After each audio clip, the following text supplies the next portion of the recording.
Rachel Brooks nearly missed the green light. Across a glass tower in downtown Baltimore, a 40-foot image stopped her cold. A black woman in a plain cleaning uniform holding a scratched yellow bucket beneath three enormous words, Naomi Brooks, her little sister. 2 years earlier, Rachel had sat silently while her husband laughed at Naomi for spending her last $300 on a used vacuum cleaning supplies and a dream nobody in the family took seriously. Now Naomi's name was on a bus shelter, then another screen near Inner Harbor. Rachel grabbed her phone with trembling hands. "Derek, you need to come downtown. What happened during those 2 years was something neither of them could have imagined." Before we go back to where it began, tell us what country you're watching from and your local time. And if stories about ordinary people finding extraordinary strength mean something to you, consider subscribing. 2 years earlier, Naomi Brooks measured her life in numbers small enough to fit on the back of an envelope. Rent was $1.45. Electricity was $96, and already 9 days late. Maya's school lunch account needed another $18 by Friday. And at 5:17, on a cold Tuesday morning, sitting at the tiny kitchen table of their second-floor apartment in West Baltimore, Naomi opened her banking app and stared at the number that seemed to contain their entire future, 327-14. The apartment was quiet, except for the uneven hum of the refrigerator. A pink lunchbox sat beside a stack of overdue envelopes. 2 pairs of Naomi's black work pants hung from plastic hangers near the radiator because the dryer downstairs had stopped heating properly again. Her hand smelled faintly of disinfectant. She had returned from work 40 minutes earlier. For nearly 4 years, Naomi had cleaned offices after everyone else went home. She emptied wastebaskets beneath framed college degrees, wiped fingerprints from conference tables that cost more than her minivan, scrubbed coffee stains from executive kitchens, and vacuumed around desks where family photographs showed vacations she could never afford. Most nights nobody saw her. When someone did, they rarely remembered her name. 3 weeks earlier, the contractor employing Naomi had lost 2 downtown accounts. Management called it restructuring. For Naomi, restructuring meant 29 weekly hours becoming 14. 14 hours meant arithmetic that refused to work. She had applied to hotels, hospitals, apartment complexes, and another cleaning contractor. Some offered unpredictable shifts. Others paid less than she already earned. One wanted her available until 200 a.m. and again at 700 a.m., which was impossible because Maya had to be taken to school. Naomi closed the banking app.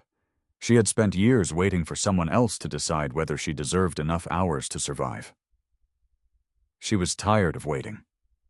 A bedroom door creaked behind her. "Mom." 9-year-old Maya Brooks appeared in the hallway wearing purple pajamas, her curls flattened on one side from sleep.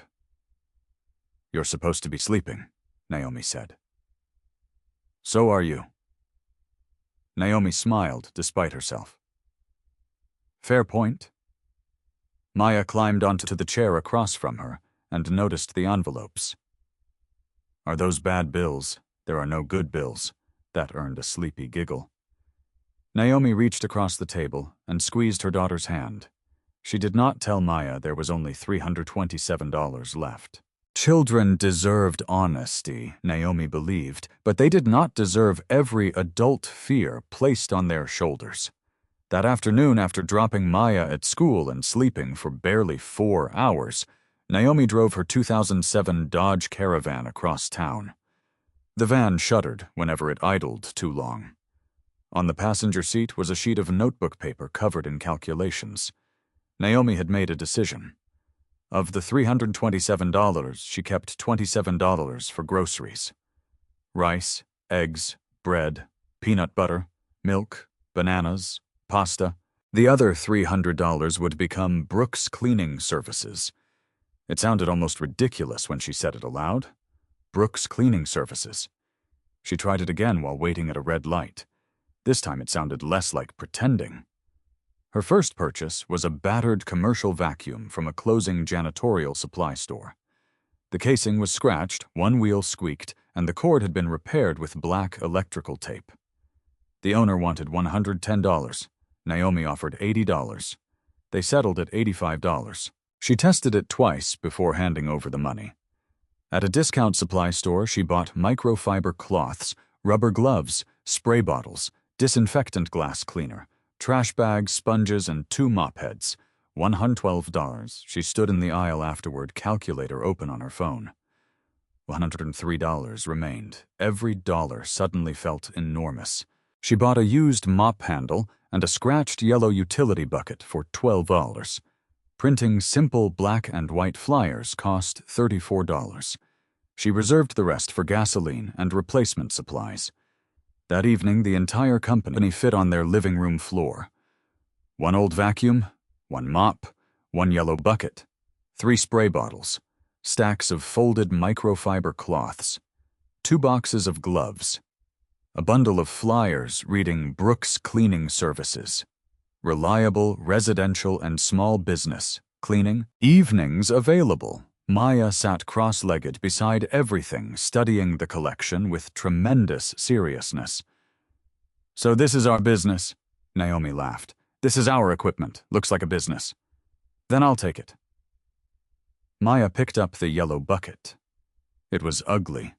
A faded label had been peeled from one side, leaving a gray patch of adhesive. Scratches ran around the bottom. "We should put the company name on this." Naomi found a thick black marker in the kitchen drawer. "Good idea."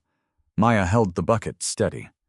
But Naomi didn't write Brooks Cleaning Services. Instead, slowly she printed 3 words across the side. "Leave it better." Maya frowned. "You spelled the business name wrong." Naomi laughed softly. "No, baby." "Then why does it say that Naomi capped the marker?" For a moment she looked around their apartment.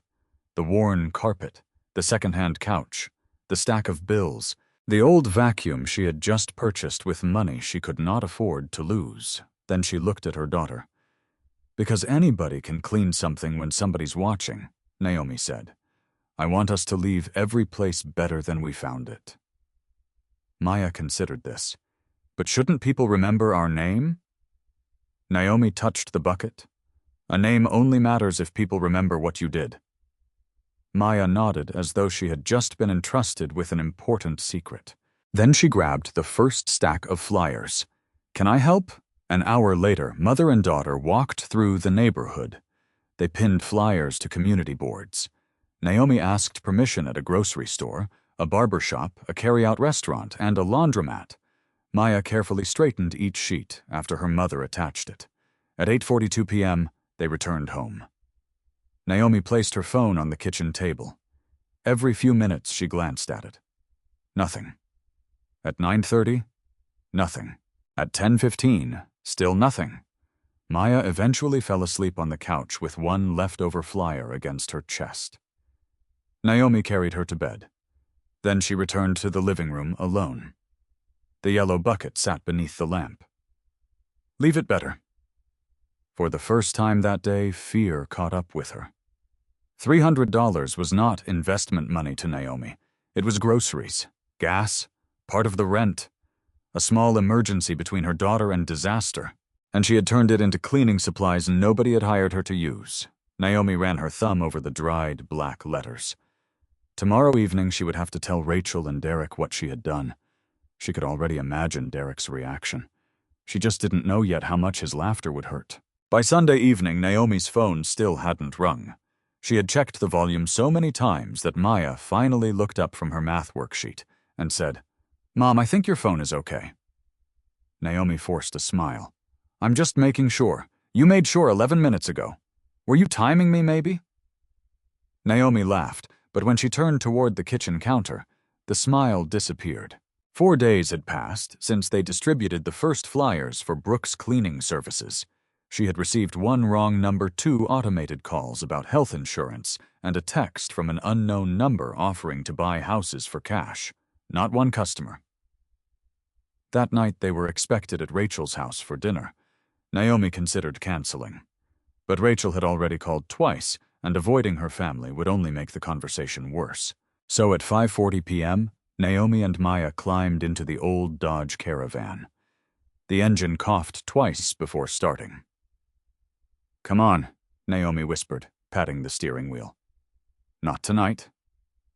Maya buckled herself in. Maybe it needs encouragement. It needs a transmission.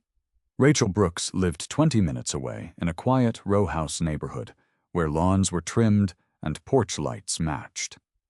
Her husband, Derek Coleman, had recently leased a silver SUV that seemed impossibly clean. When Naomi parked behind it, she noticed Maya staring. "Pretty, huh?" Naomi said. Maya shrugged. "Ours has more personality." Naomi kissed the top of her head. Inside, dinner smelled of baked chicken, rosemary potatoes, and cornbread. Rachel hugged Naomi immediately. "You look tired. Good to see you too. You know what I mean." Rachel was 44 years older than Naomi. She worked as an administrative coordinator for a medical group and believed deeply in health insurance retirement accounts, direct deposit, and backup plans. She loved her sister. That was partly why her doubt would hurt so much. Derek was pouring iced tea when Naomi entered. "Still working nights?" he asked. "Not exactly." He glanced over. "What does that mean?" Naomi placed her purse beside her chair. "I started something." Rachel paused while setting down the serving bowl. What kind of something Naomi had rehearsed this moment in the van? She had planned to sound confident. Instead, the words came out quietly. "A cleaning business." Derek stopped pouring. "A business, Brooks Cleaning Services." Rachel blinked. "You mean you're doing houses on the side?" "No. I mean, I'm building my own client list. Homes, small offices, clinics, whatever I can start with." Derek leaned against the counter. "How much did you put into it?" Naomi hesitated. 300. There was a second of silence. Then Derek laughed. Not cruelly at first. More like he believed she had made a joke. But Naomi didn't smile. His laughter faded. "Wait, you're serious?" "Yes. $300. My last 300. Rachel's expression changed immediately. "Naomi, I bought equipment. With what money I just told you." "With what?" "No, I mean—" Rachel lowered her voice. "You told me your hours were cut. They were. And rent, I'm handling it." With $300 less, Naomi felt Maya sitting quietly beside her. She kept her voice steady. "I needed equipment to start." Derek pulled out a chair. "What equipment?" "A used commercial vacuum mop, cleaning products, flyers." He stared at her. Then came the second laugh. This one was different. "So you spent your last $300 on a vacuum and some spray bottles." Naomi's jaw tightened. "I spent it on the tools I need." Derek shook his head. "Naomi, you spent your last $300 to keep doing the same job you were already doing." The room went still. Maya lowered her fork. Rachel looked at her husband. "Derek. What, I'm not trying to be mean. Somebody has to say it." Naomi looked directly at him. "The difference is that now I'm building something I own." "With what customers?" Naomi didn't answer. Derek noticed. "You have customers, right? Not yet." He leaned back. "There it is." Rachel stepped in. "Okay, enough." But then she turned to Naomi. "Maybe he's saying it badly, but I understand what he means. That hurt more." Rachel sat beside her. "You have Maya. You have rent. You need something stable. There's nothing wrong with cleaning, Naomi, but maybe you should be realistic about turning it into a company." Naomi looked at her sister. "Realistic? I'm worried about you." "I know. And if something happens, I know. You don't have room for a big mistake." Naomi's eyes moved toward Maya. That part was true. She had almost no room at all. Naomi reached into her purse and removed one of her flyers. She had brought it because some hopeful part of her thought Rachel might put it on the bulletin board at work. She looked at it for a moment, then folded it carefully and returned it to her purse. "I'm not asking either of you for money," she said. Derek sighed. "Nobody said you were. I'm also not asking you to believe this will work." Rachel's face softened. "Naomi, I just wanted to tell my family what I was trying to do." She did not leave dramatically. She finished dinner. She helped Rachel clear the plates. She thanked her for the food. That somehow made the evening heavier. On the drive home, Maya remained quiet until they were halfway across town. Streetlights moved across her face in slow intervals. "Mom, yeah, is Uncle Derek, right?" Naomi's hands tightened slightly around the steering wheel. "About what?" "That you shouldn't have done it." Naomi could have told her daughter everything would work. She could have promised success because children liked certainty. But Naomi didn't believe courage meant pretending not to be afraid. "I don't know yet," she said. Maya looked surprised. "You don't know? What if it fails?" Naomi thought about the $300, the silent phone, the rent, Rachel's worried face. Then she said failing at something honest doesn't make it foolish. Maya watched her mother for several seconds. "So we keep trying." "We keep trying." When they reached home, Naomi didn't take off her coat. She picked up the remaining flyers. Maya grabbed hers. For another hour they walked. A corner grocery, a small dental office, a church community board, a laundromat on Edmondson Avenue. Naomi pinned the last flyer beside a handwritten notice advertising a used washing machine. The owner had already gone home. Nobody saw them. Back at the apartment, Naomi placed her phone beside the yellow bucket. Monday passed. Nothing. Tuesday morning came. Still nothing. By Tuesday afternoon, the fuel gauge in the Dodge hovered near empty. Naomi sat at the kitchen table calculating whether she could afford another $10 of gas. The yellow bucket rested beside her. Leave it better. For the first time, those words irritated her.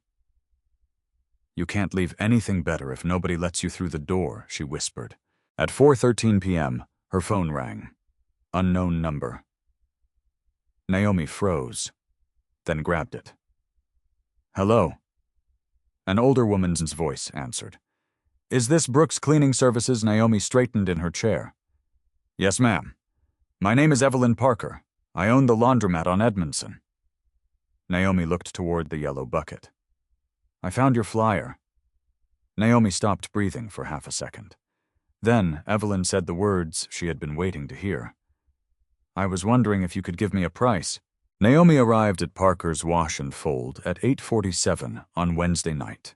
13 minutes early. She had learned long ago that people noticed when cleaners were late, even if they rarely noticed when cleaners stayed an extra 40 minutes. The laundromat occupied the ground floor of an aging brick building on Edmondson Avenue. Half the letters on the blue awning had faded from years of rain and summer heat. Inside, 2 long rows of washing machines faced plastic chairs bolted together along the wall. A vending machine hummed beside a narrow children's corner, containing 3 picture books, a plastic truck, and a bucket of mismatched crayons. Behind the counter stood Evelyn Parker. She was 68, short silver-haired, and wearing a burgundy cardigan over a floral blouse. "Yes, ma'am." Evelyn looked past her. "That all your equipment?"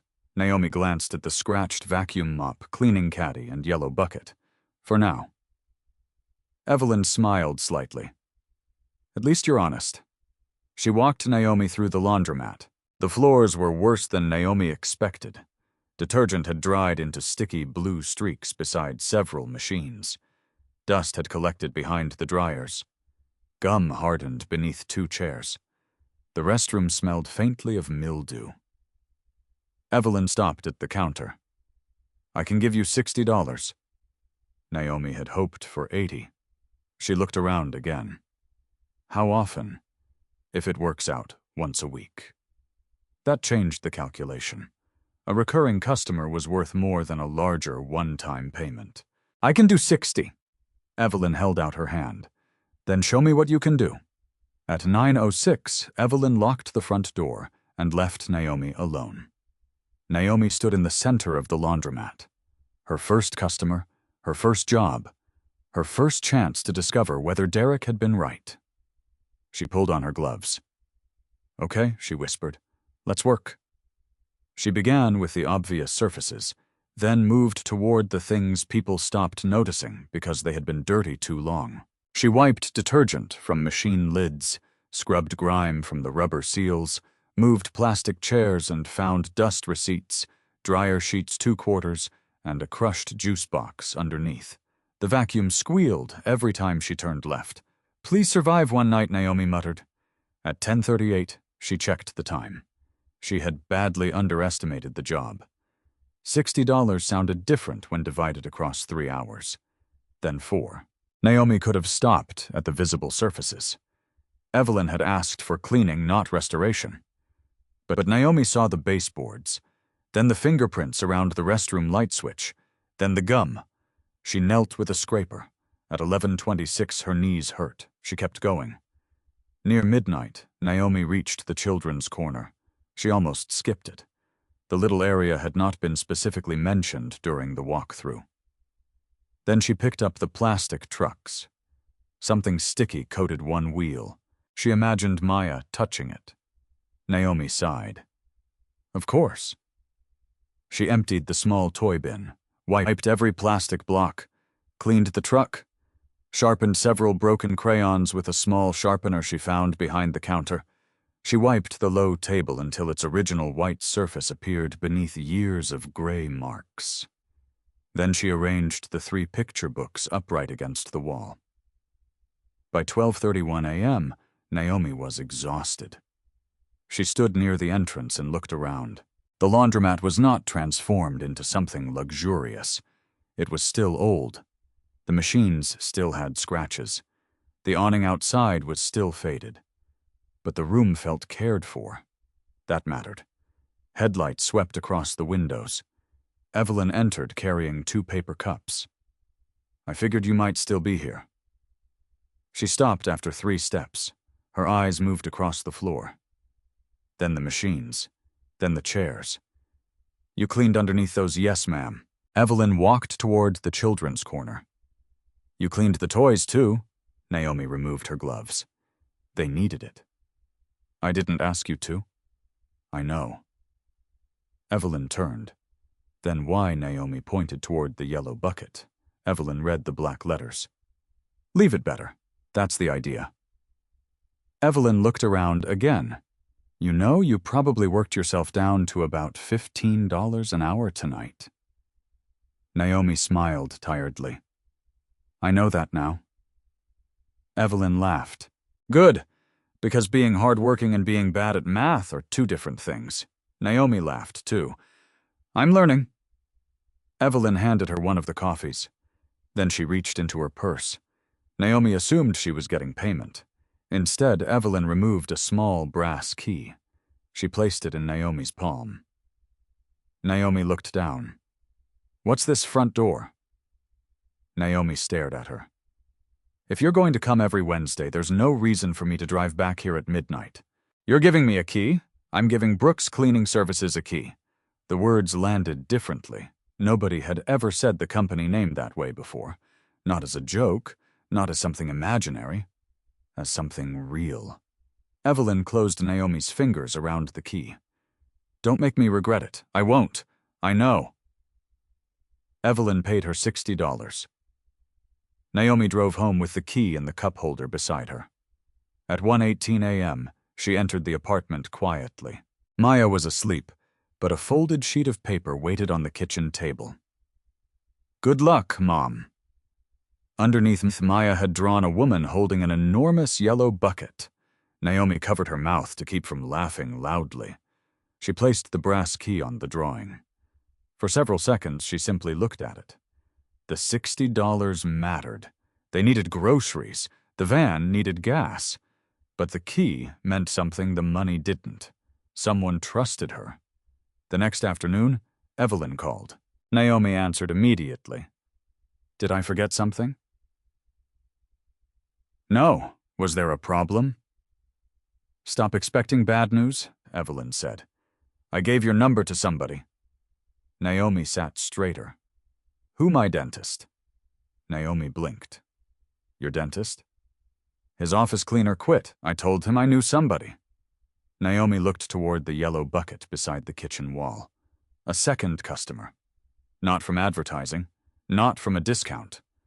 From the first person who had trusted her enough to hand over a key. That evening when Maya came home, Naomi held the brass key behind her back. Guess what? Maya narrowed her eyes. We're rich, absolutely not. Then what? Naomi opened her hand. Maya stared at the key. Our first customer gave me this. Why? Because she trusts us. Maya picked it up carefully. Then she looked at the yellow bucket. Leave it better. Naomi smiled. Leave it better. Neither of them knew it yet, but that small brass key would eventually inspire something far larger than a cleaning company. Years later, women who had been told that nobody could trust them would receive keys of their own. But first, Naomi had to learn how difficult it was to build a business when the world barely noticed the people doing the cleaning. 3 months later, Naomi had 6 keys on a silver ring. She kept them clipped inside her purse, each marked with a small piece of colored tape because she was terrified of mixing them up. Blue was Parker's Wash and Fold. Green was the dental office Evelyn had recommended. Red belonged to a tax preparer on North Avenue. Yellow opened a physical therapy clinic. The other 2 belonged to small offices that had found Brooks cleaning services through referrals. 6 customers, 6 doors Naomi had once stood outside, and almost no sleep. At 4:06 one Thursday morning, Naomi sat in the Dodge Caravan outside the physical therapy clinic and rested her forehead against the steering wheel. Her fingers ached. Her lower back burned. She had finished 20 minutes earlier, but she was too tired to drive. At 6:30, she needed to wake Maya. At 7:35, they had to leave for school. Naomi closed her eyes. Just 5 minutes. Her phone alarm woke her 27 minutes later. Damn. She straightened quickly. The parking lot was still empty. Nobody had seen. That had become the strange rhythm of her life. Naomi worked while Baltimore slept. She saw office buildings at their least impressive lights, off desks, abandoned coffee rings on polished tables, forgotten lunches in refrigerators. She learned things about people who rarely learned anything about her. One accountant ate strawberry yogurt every night. A receptionist kept emergency flats beneath her desk. Someone at the dental office secretly stored chocolate behind boxes of latex gloves. Naomi noticed everything because cleaning required noticing what everyone else overlooked. But the same attention rarely moved in her direction. One evening, a manager at the tax office entered while Naomi was mopping. He stepped directly across the wet floor, then stopped. Cleaning lady Naomi looked up. My name is Naomi. He barely reacted. Right. Somebody spilled coffee in conference room B. I'll get it. He disappeared without saying thank you. Naomi stood there holding the mop. A year earlier, she would have swallowed the irritation. Now she wrote something in the small notebook she carried. Not his rudeness, the extra request. If customers wanted additional work, Naomi was learning to record it. She was also learning that being hardworking did not require being endlessly available. The lesson became clearer when another customer paid an invoice $45 short. Naomi called. The owner said, that should be enough. It only took you a couple hours. The agreed price was $140. I'm telling you what I think it was worth. Naomi stared at the phone. For several seconds, the old fear returned. She needed the account. She needed every account. But then she thought about the yellow bucket. Leaving something better did not mean leaving herself worse. The invoice is $140, Naomi said calmly. If there was a problem with the work, tell me what it was, and I'll correct it. But the price doesn't change after the work is finished. Silence. Then irritation. Then another silence. The remaining $45 arrived 2 days later. That evening, Naomi created her first written payment policy.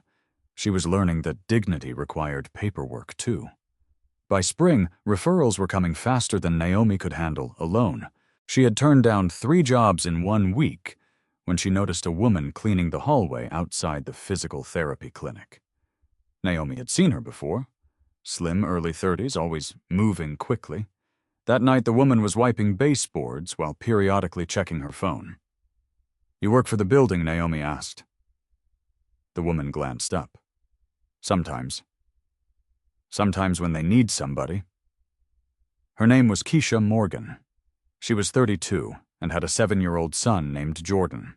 Within 10 minutes of conversation, Naomi learned that Keisha cleaned offices some nights, stocked shelves other nights, and picked up weekend shifts wherever she could. None of the jobs guaranteed hours. You ever done commercial cleaning full-time? Naomi asked. Keisha smiled. I've done everything except own the building. Naomi laughed. Then Keisha's phone vibrated. Her expression changed. You okay, yeah? Shelter wants everybody back by 11. Naomi paused. She understood immediately. Keisha looked embarrassed. I'm between places. You don't have to explain. I'm not homeless. Naomi met her eyes. You still don't have to explain. That ended the shame in the conversation. 2 nights later, Naomi called her. I have a dental office Saturday. Okay. I need help. Keisha went quiet. You hiring me, I can afford 1 paid trial shift. Maybe more if the work keeps coming. How much? Naomi named the hourly rate. Keisha hesitated. That's more than they pay me here. I know. How Naomi almost laughed, because it was barely more. Because she had calculated the numbers 6 times. Because hiring someone terrified her almost as much as spending the original $300. Because if the job only works when I underpay somebody, Naomi said, then I priced the job wrong. Saturday evening, Keisha arrived 11 minutes early. Naomi noticed. They worked side by side. Keisha was fast, but she wasn't careless. She folded microfiber cloths by surface type without being told. She moved chairs before vacuuming instead of going around them.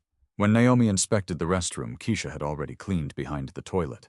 At one point, Naomi saw her crouched beside a waiting room table. What are you doing? Some kid put a sticker underneath. You could leave it. Keisha peeled it away. I know. Naomi smiled. At 10:14 p.m., they finished. Naomi paid Keisha immediately. Keisha counted the bills once, then again. You don't hold the first check.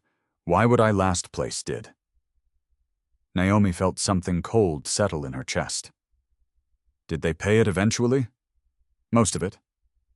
Naomi looked toward the yellow bucket. She remembered being called cleaning lady, remembered the shortened invoice, remembered working after everyone else had gone home, and feeling as if the people who cleaned the building somehow mattered less than the people who dirtied it. I know what it feels like, Naomi said quietly, to make a whole room shine and still have people act like you aren't standing in it. Keisha folded the money and slipped it carefully into her wallet. So when do you need me again? Naomi smiled. Monday. Keisha smiled back. For the first time, Brooks Cleaning Services was no longer one exhausted woman carrying everything alone. And Naomi had no idea that the person standing beside her would eventually help change what the company was for. Keisha Morgan was late for the first time on a rainy Monday in May. Not 5 minutes late. 38. Naomi noticed because Keisha was usually early. At 6:02 p.m., Naomi stood inside the lobby of the dental clinic with her phone in one hand and the supply checklist in the other. Rain streaked the glass doors. At 6:10, she called. No answer. At 6:18, she called again. Straight to voicemail. The receptionist, Cynthia, was gathering her purse behind the desk. Your other girl coming. Her name is Keisha. And yes. Cynthia checked the clock. She was supposed to be here at 6. I know. At 6:38, the front door opened. Keisha hurried inside, soaked from the shoulders down. I'm sorry. Naomi looked at her. What happened? I can explain. Cynthia stepped around the desk. This is exactly what I was worried about. Keisha's expression tightened. Naomi turned. What were you worried about? Cynthia lowered her voice as if Keisha weren't standing 3 feet away. Reliability. 1 late arrival. You said you were expanding. I assumed you'd send professionals. Keisha looked down. Naomi felt anger rise, but she controlled it. If there's a problem with tonight's cleaning, tell me tomorrow. Cynthia picked up her purse. I just don't want this becoming a pattern. Neither do I. When the door closed behind her, Naomi turned to Keisha. Supply closet. 2 minutes. Keisha followed. Naomi shut the door. What happened? The shelter changed childcare pickup. You couldn't call. My phone died. You couldn't borrow one. Keisha's eyes flashed. I was trying to get across town with Jordan in the rain because the woman who usually watches him couldn't take him until 7. Naomi let the silence settle. Keisha rubbed water from her face. I know I was late. Yes. I know that's on me. Yes. Keisha looked surprised. Naomi wasn't going to pretend lateness didn't matter just because the explanation was painful. If I tell a customer someone will be here at 6. Naomi said somebody needs to be here at 6. I understand. But I'm not firing you because one bad evening happened. Keisha looked up. Cynthia wants you to. Cynthia doesn't decide who works for Brooks Cleaning Services. That night they worked mostly in silence. Afterward, Naomi sat in the van with a notebook and began moving numbers around. The problem wasn't Keisha's work. It was the schedule. So Naomi changed it. Keisha would take later starting offices on weekdays. Naomi would handle early locations until Jordan's childcare became more stable. It made Naomi's own schedule harder. But it kept a good worker employed. Over the next 2 months, Keisha was never late again. More importantly, Naomi began understanding something she had never considered when she worked for other companies. Being a fair boss did not mean having no standards. It meant refusing to confuse hardship with character. By July, Brooks Cleaning Services had 4 workers: Naomi, Keisha, a nursing student named Patrice Hill who worked 3 evenings a week, and Malcolm Reed, a 51-year-old father who cleaned offices after his warehouse shift. 4 people was not an empire. To Naomi, it felt enormous. Suddenly, she was responsible for more than whether floors were clean. People expected paychecks. They expected schedules. They expected Naomi to know what happened when a client canceled a vacuum broke or somebody got sick. One Friday, Naomi sat at the kitchen table after midnight with $1,870 in the business account. Payroll due Monday was $1,462. Rent and supplies would consume nearly everything else. Her own pay could wait. Theirs could not. Naomi wrote 3 sentences on notebook paper. Pay people on time. Nobody works off the clock. Customers can complain about the work. They cannot humiliate the worker. The next afternoon, she taped the page inside the supply closet. Keisha read it. Those the company rules. For now, only 3. I'm trying not to become the government. Keisha laughed. Maya, sitting nearby doing homework, looked up. You need another rule. Naomi raised an eyebrow. What? No stealing my snacks?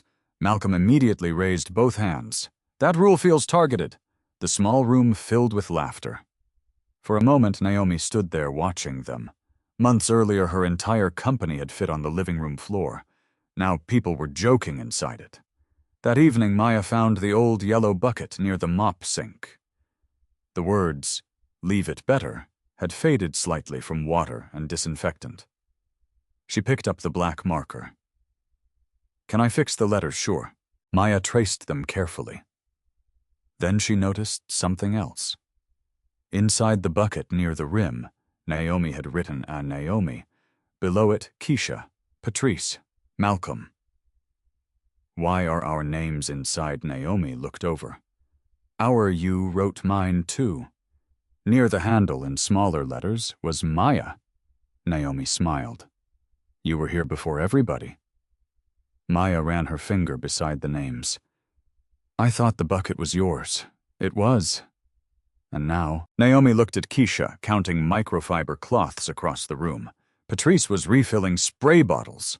Malcolm was trying unsuccessfully to repair the squeaking vacuum that had been with Naomi since the beginning. I'm not building this alone anymore. Maya considered that answer. Then she added a tiny star beside her name. Weeks passed. The company continued growing. Not dramatically. One office at a time, one recommendation at a time. Naomi still cleaned toilets. She still carried trash bags. She still drove the old Dodge. But something had changed. When customers called, they no longer always asked for Naomi. Sometimes they asked for Keisha. One property manager even said, "Send that team you sent last Thursday." They were excellent. Team. Naomi repeated the word later in the van. It sounded almost as strange as business once had. Then, one afternoon in September, Naomi received an email from a man named Daniel Harris, property manager, Harris Commercial Properties. He managed 3 office buildings near downtown Baltimore. His message was short. He had inspected a building Brooks Cleaning Services maintained. He wanted to discuss a contract. Naomi read the email twice, then a third time. At the bottom was one sentence that made her sit completely still. We are currently accepting bids for janitorial service across all 3 properties. 3 buildings. Naomi opened her calculator. Even using conservative estimates, the contract would be larger than every account Brooks Cleaning Services currently had combined. She looked toward the supply closet. The yellow bucket sat beneath the 3 rules taped to the wall. For months, Naomi had been learning how to survive while staying true to them. Now she was about to discover whether those principles could survive growth. Naomi almost deleted Daniel Harris's email. Not because she didn't want the contract, because she was afraid someone had sent it to the wrong Brooks Cleaning Services. She sat at the kitchen table at 5:36 the next morning, still wearing the black work pants from the night before. Maya slept down the hall while Naomi read the message again. 3 commercial buildings. Combined nearly 82,000 square feet. 5 nights a week. Naomi opened her calculator, then closed it, opened it again. She knew how long it took to clean a dental office. She knew how many trash liners a small clinic used in a week. She knew which disinfectant left streaks on polished metal and which mop heads survived repeated washing. But 82,000 square feet, insurance requirements, workers' compensation, commercial bids. Suddenly, the business she had fought so hard to build felt like something she was unqualified to own. At 9:03 a.m., she called Daniel. "This is Naomi Brooks. Ms. Brooks, thanks for calling. I received your email. I hoped you would." Naomi hesitated. "Can I ask how you found us? You clean the Hensley Physical Therapy office, correct?" "Yes. I manage that property." Naomi straightened. Daniel continued. "They've had 3 cleaning vendors in 4 years. Since your company took over, complaints dropped." Naomi waited for something more dramatic. There wasn't. "You also answer emails," Daniel added. She almost laughed. "That helped, you'd be surprised. Daniel wasn't offering charity. He wasn't promising Naomi anything. He had simply noticed that her company did what it said it would do." "I'd like you to submit a bid," he said. Naomi looked at her battered notebook. "When is it due?" 10 days. Her stomach dropped. "Okay. You've handled properties this size before." Naomi could have lied. "No." There was a pause. "I appreciate the honesty. Is that a problem? It means you need to know your numbers." After the call, Naomi stared at the wall. "Know your numbers." That evening she told Keisha. "We're not ready," Keisha said. Naomi looked at her. "You could have waited 3 seconds before saying that." "You want me to lie? No. Then we're not ready." Naomi sighed. Keisha smiled. "But that doesn't mean we can't get ready."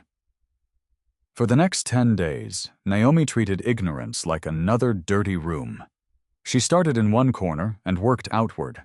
At the Enoch Pratt Free Library, she checked out books about small business accounting and commercial operations. Through a free local small business assistance program, she attended a workshop on contracts and insurance. The first evening, someone used the phrase "cost per square foot," as if everyone had been born understanding it. Naomi wrote it down. Then she went home and learned it. She calculated labor, supplies, payroll taxes, fuel, insurance, equipment replacement, administrative time. Then she calculated everything again. At 11:48 one night, Maya woke and found Naomi at the table surrounded by papers. "You doing homework, basically. Do you get grades?" "Customers give grades. They just call them complaints." Maya climbed into the chair beside her. For 20 minutes she colored while Naomi worked. Then Naomi found the number she thought would win. She stared at it. It was low. Very low. low enough to make Brooks Cleaning Services attractive. She began typing it into the proposal, then stopped. Something felt wrong. Naomi recalculated using the hourly wage she currently paid Keisha, Patrice, and Malcolm. The margin nearly disappeared. If anything went wrong, a broken vacuum, overtime, an extra supply order, the contract would lose money. There was only one easy way to make the number work: pay people less. Naomi leaned back. She thought about Derek laughing at the dinner table. This was the kind of contract that could finally make Brooks Cleaning Services look real to people like him. 3 downtown buildings, a legitimate commercial account. Maybe she could reduce wages temporarily. Maybe after the company grew, she could raise them again. The thought lasted less than a minute. Naomi deleted the number. The next morning, she showed Keisha the new bid. Keisha whistled. "That's higher. It has to be. What if we lose, then we lose?" Keisha studied her. "You sure know?" That made both women laugh. Naomi submitted the proposal at 3:17 p.m. on the final day. Then she waited. 4 days passed. Nothing. On the 5th, Daniel called. "We've completed the review." Naomi gripped the phone. "Okay, you weren't the lowest bid." Her heart sank. "I understand. You were actually the 3rd lowest." Naomi closed her eyes. Then Daniel said, "We'd like to move forward with Brooks Cleaning Services." Naomi opened them. What your references were strong, your retention is good, and your numbers make sense." She stood so quickly the kitchen chair scraped backward. "You're offering us the contract?" "Yes." Naomi covered her mouth. Daniel continued speaking about insurance certificates, start dates, and walkthroughs. She heard maybe half of it. When the call ended, Naomi sat down again. Maya came running from the hallway. "What happened?" Naomi looked at her daughter. "We got it." "The big thing! The big thing!" Maya screamed. Naomi laughed until tears came. But winning the contract was only the beginning. Within 6 weeks, Brooks Cleaning Services hired 8 additional workers. Naomi leased a small warehouse unit with a cramped office in the back. The paint peeled near one window. The fluorescent lights buzzed. To Naomi, it was beautiful. On the first day, Keisha carried in boxes. Patrice brought cleaning chemicals. Malcolm wheeled in 2 refurbished vacuums. Maya carried the yellow bucket. "Where does this go?" Naomi looked around, then pointed beside her desk. "Right there." Maya set it down. The faded words faced outward. "Leave it better." For the first time, Naomi had an office, employees, a commercial contract, a company that no longer fit inside her apartment. But at 2:14 the following morning, Naomi sat alone at that new desk surrounded by schedules, supply invoices, payroll calculations, and 3 unanswered client emails. Her phone rang. A worker was sick. Another building had run out of trash liners. Daniel had reported a missed restroom. Maya had a school event Thursday. Naomi stared at the yellow bucket. She had spent months praying for growth. Now growth had arrived. And for the first time, she wondered whether building something bigger could destroy the very things she had built it for. By November, Naomi had 18 employees and no idea what Maya was doing in science class. The realization came at 6:43 on a Thursday evening, while Naomi was standing in the supply room of a downtown office building, holding 2 phones. One contained a message from Daniel Harris about a missed trash pickup on the 7th floor. The other showed 3 missed calls from Maya. Naomi stared at the time, then remembered. The school performance. Oh God. She dropped the box of liners she was carrying. Keisha looked up. What Maya? Naomi was already grabbing her coat. Her daughter's fall program had started at 6:30. Naomi had promised she would be there. Not if nothing came up. Not I'll try. She had promised. The school was 24 minutes away without traffic. Baltimore gave her traffic. Naomi reached the auditorium at 7:19. She slipped through the back doors as quietly as possible. Children stood beneath paper stars taped to a blue curtain. Parents filled the folding chairs. Naomi scanned the stage. Then she saw Maya in the second row. Maya saw her too. For half a second, the girl's face brightened. Then she looked forward again. Naomi knew immediately. She had missed Maya's part. Afterward, parents gathered near the stage taking photographs. Naomi found her daughter beside a display of cardboard planets. "You were amazing." Maya adjusted the strap of her backpack. "You didn't see it." The words were not angry. "That made them worse. I saw the end. My part was first, I know. You said you'd come, I know." Naomi crouched. "We had a problem at one of the buildings." Maya nodded. "Okay, Maya, it's okay." It clearly wasn't.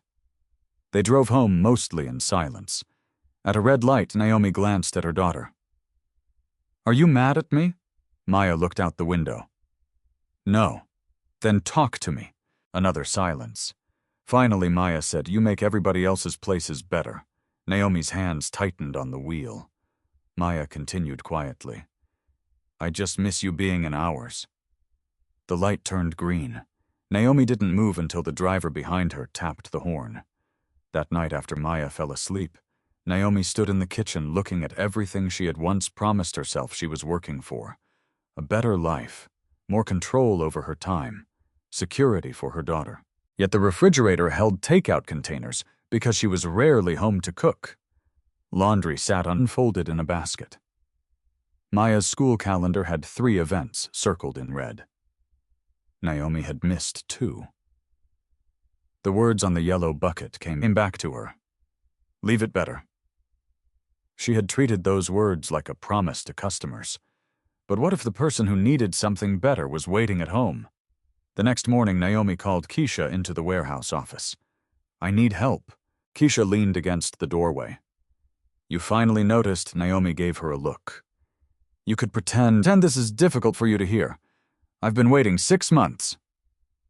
Naomi pushed a clipboard across the desk. "I want you supervising the downtown teams." Keisha's smile disappeared.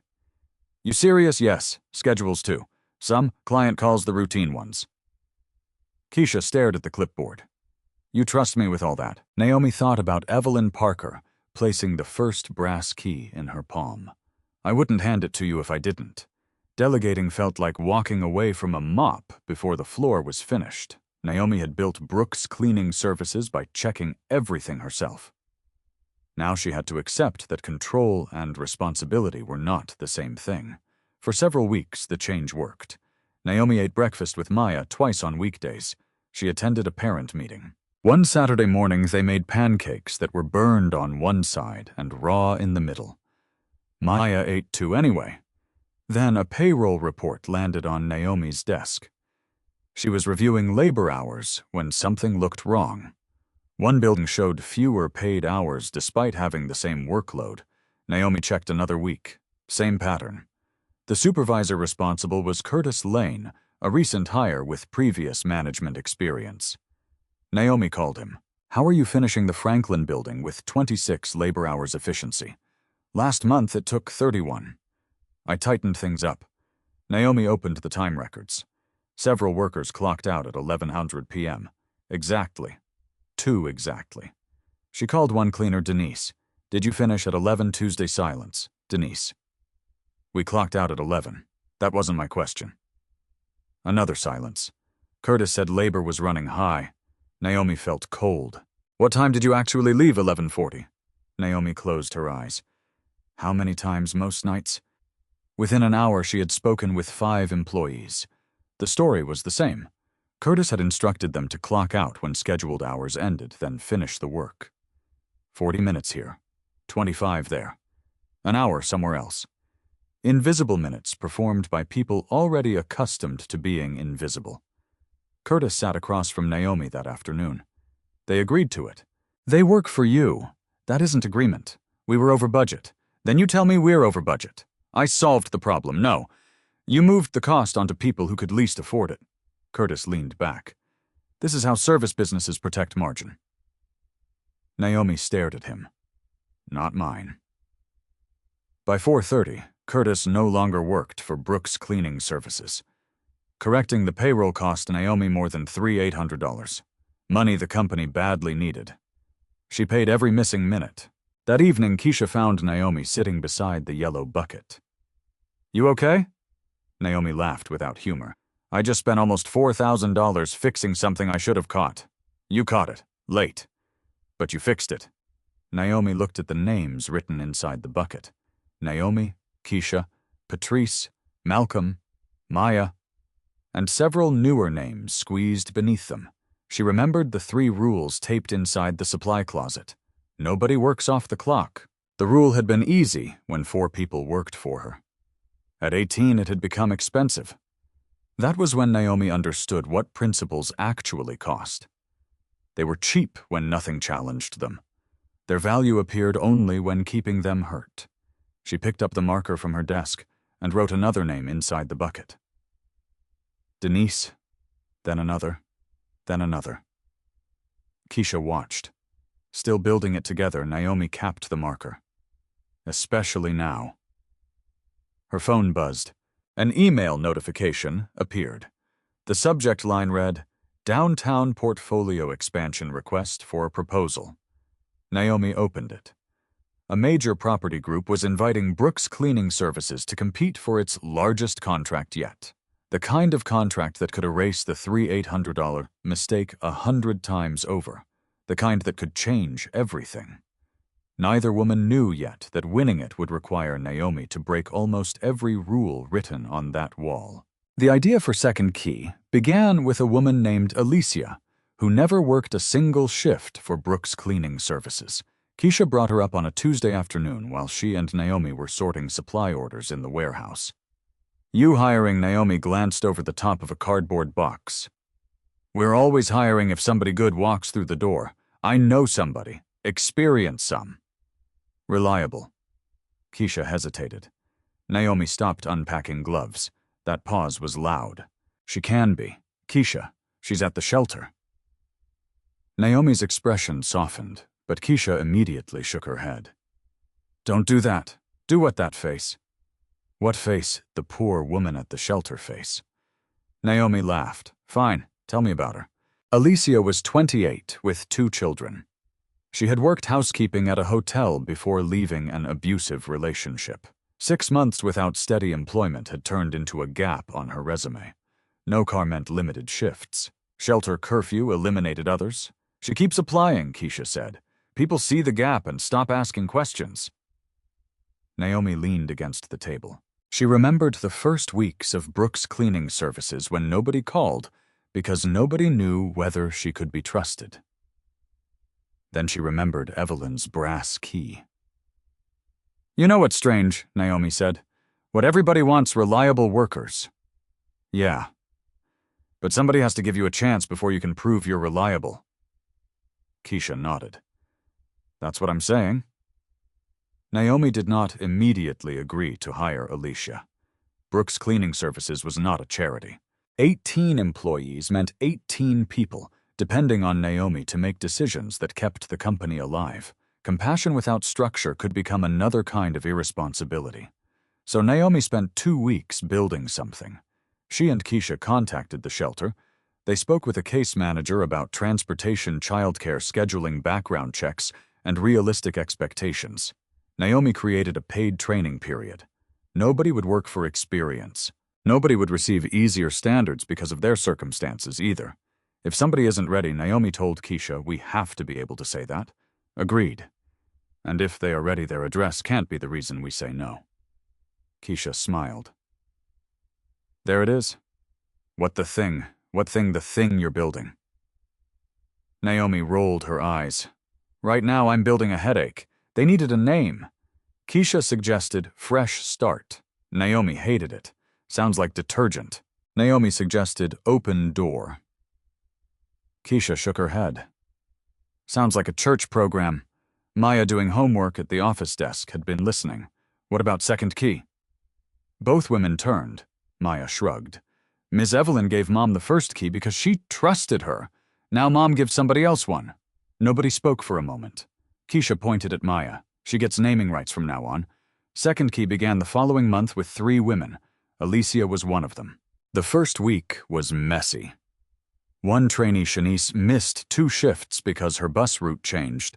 Another, Brianna, cleaned quickly, but repeatedly skipped detail work. Alicia was excellent in bathrooms, but too slow everywhere else. Naomi corrected them exactly as she corrected every employee. Not cruelly, not gently enough to become dishonest. Someone paying us to clean their building doesn't owe us lower expectations because life has been hard, Naomi told them during training. What I owe you is a fair chance to meet those expectations. Alicia nodded. What happens if we don't? Then we figure out whether the problem can be fixed.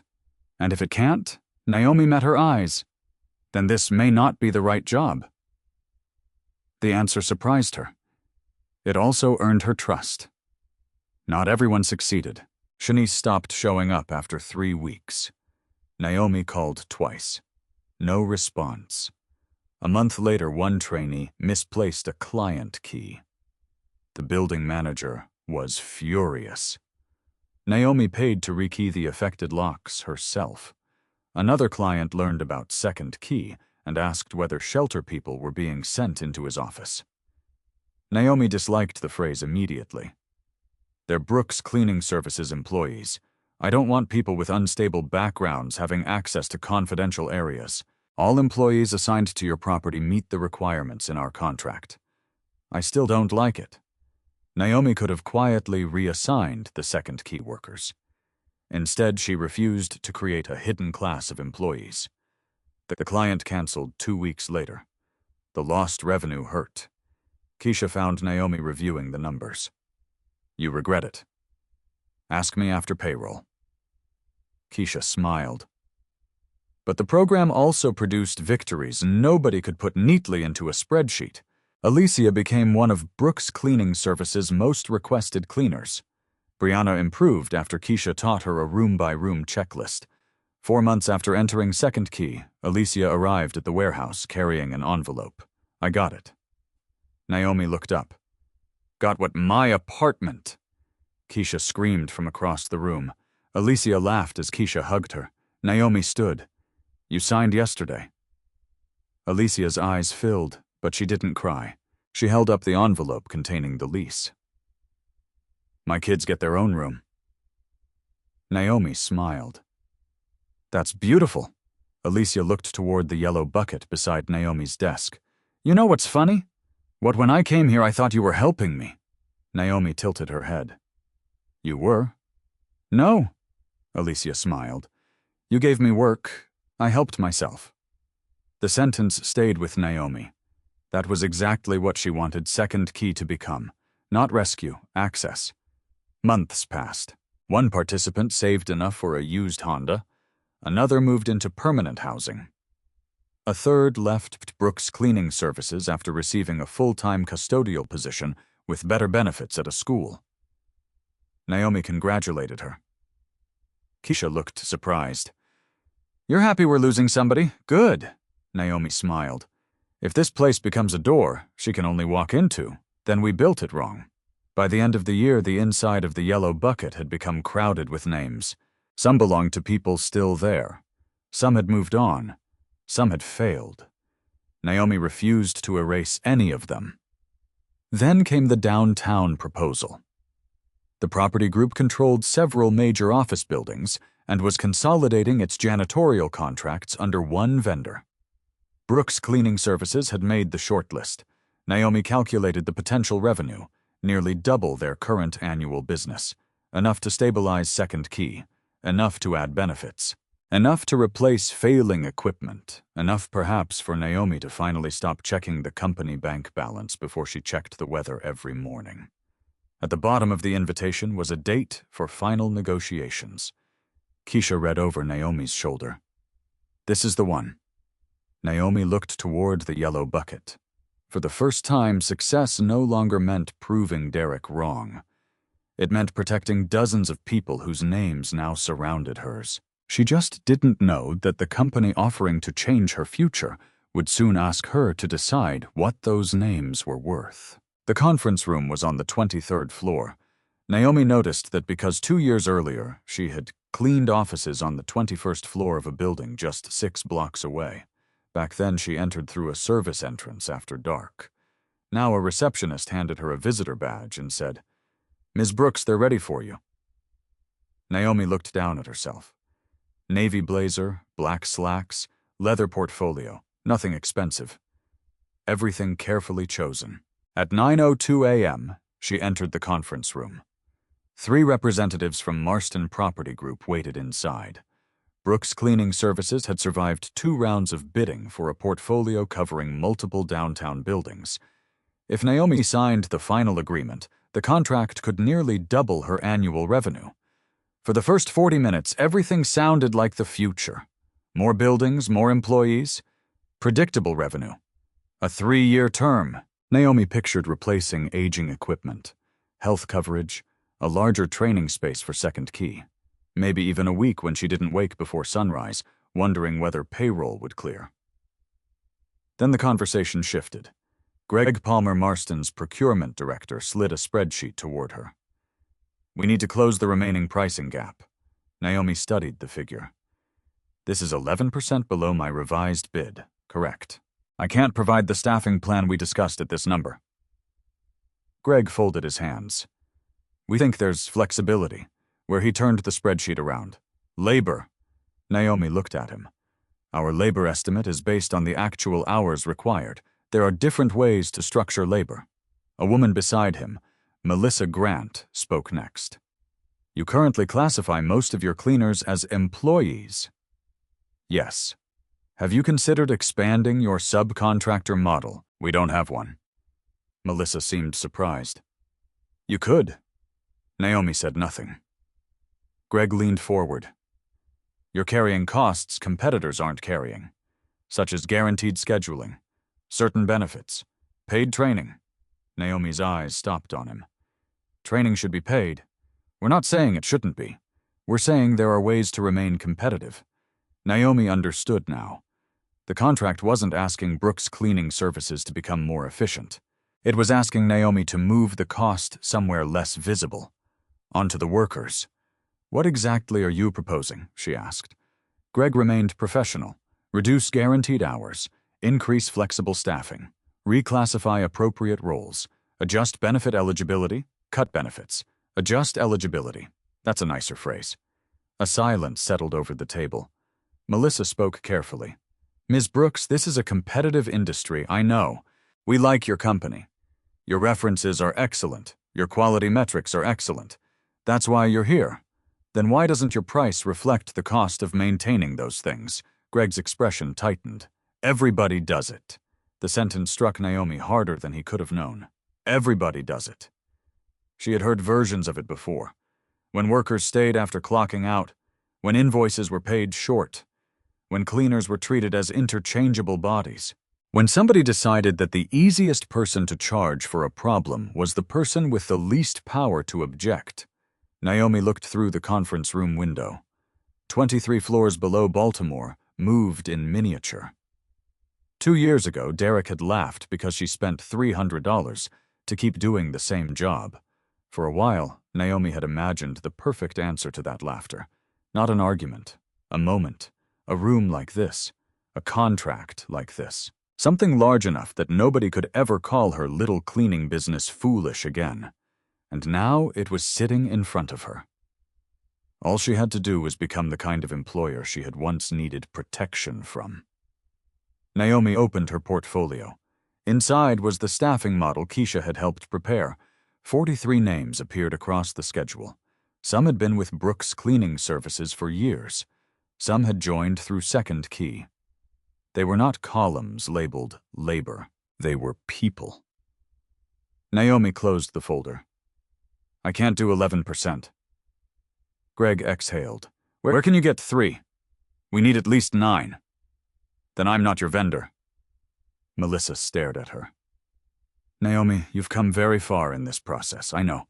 This could transform your company. I know that too."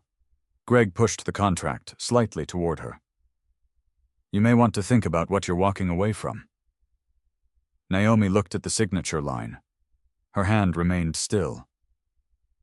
I am? For several seconds, nobody spoke. Then Naomi stood. Thank you for considering Brooks Cleaning Services. She gathered her papers.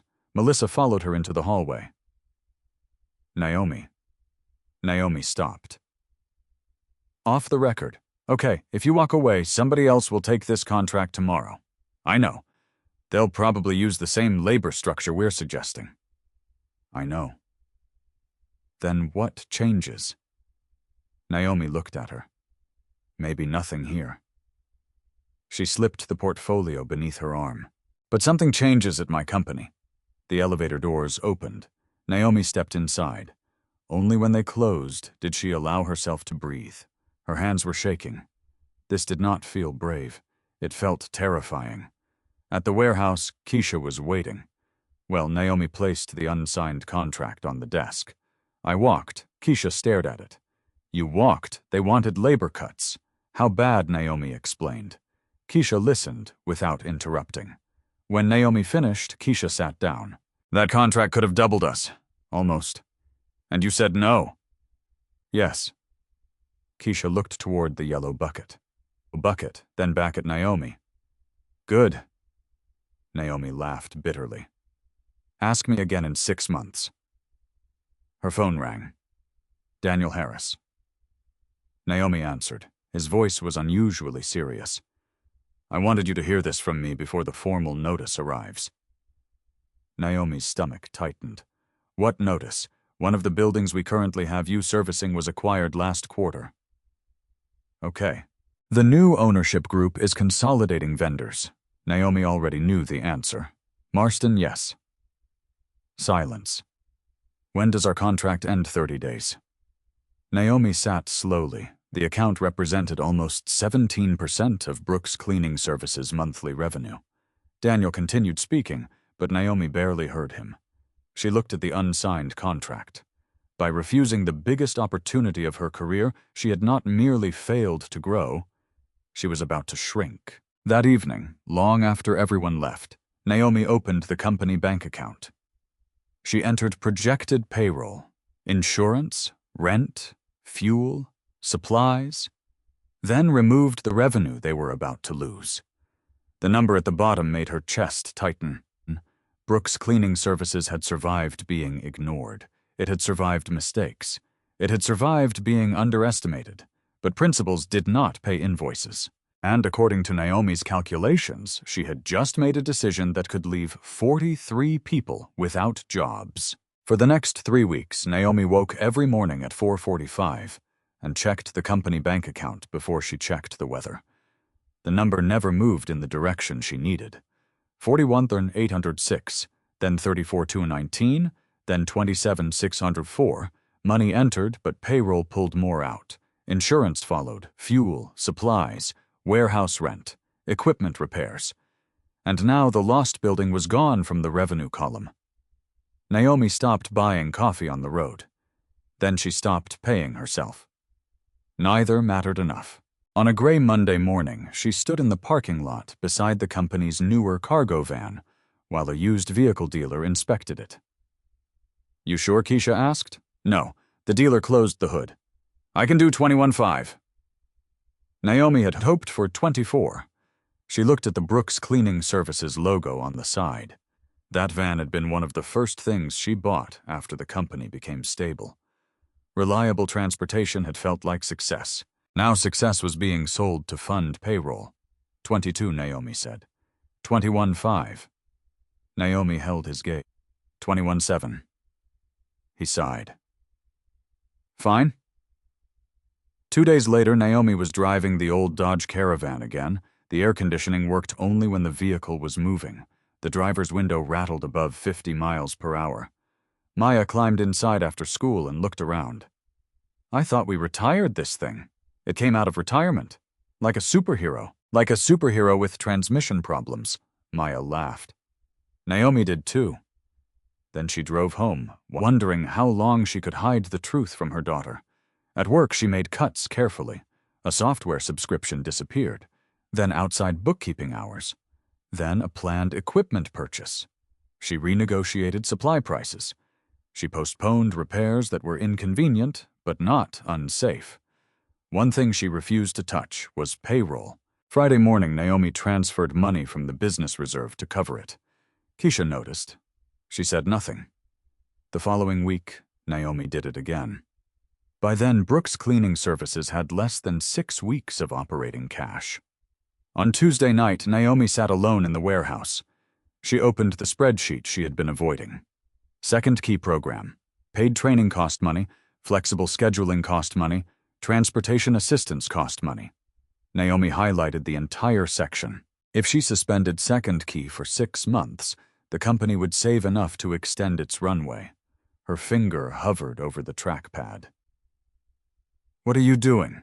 Naomi jerked around. Keisha stood in the doorway. "I thought you went home. I forgot my charger." Keisha walked closer. Her eyes moved to the screen. "No, Keisha, no. Sit down. I can stand. Then stand quietly for 30 seconds. Keisha crossed her arms. Naomi turned the laptop toward her. "We have maybe 6 weeks." Keisha's expression changed. "How long have you known that it was bad a while? That it was 6 weeks since yesterday?"